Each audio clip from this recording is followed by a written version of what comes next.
بدم يشايني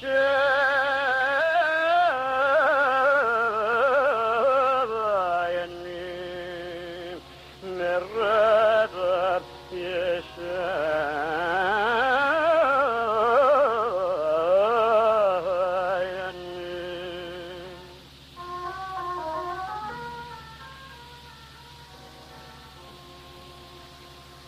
بزاخر خواب بریز بریز بشوینیم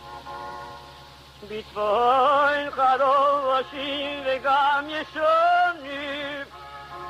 گلوی سر به دست شنونیم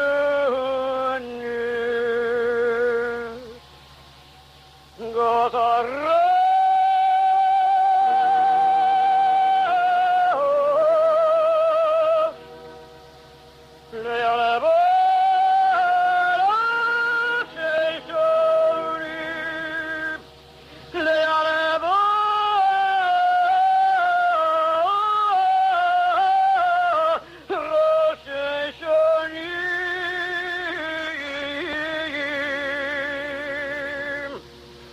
نبضم روشنشانیم که و ماخذه به یاد زمیزه لخوزه زمیزه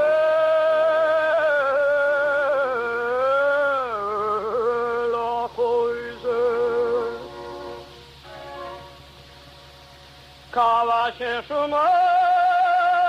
نو که اینای در خزه کاشه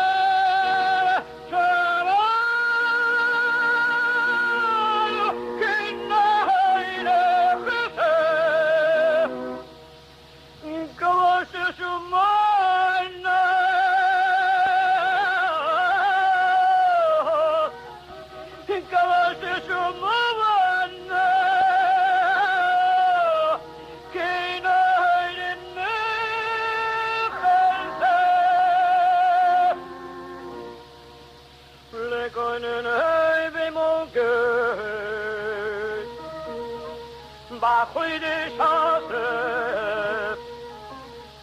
با خود شازه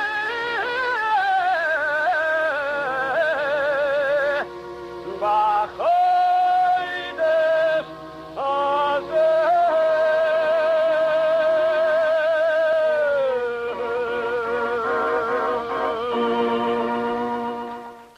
החזן משה גנצ'וב, ראשון אימצת ביצוע פומבי חי מה שקוראים בתחנת השידור WEVD של ניו יורק.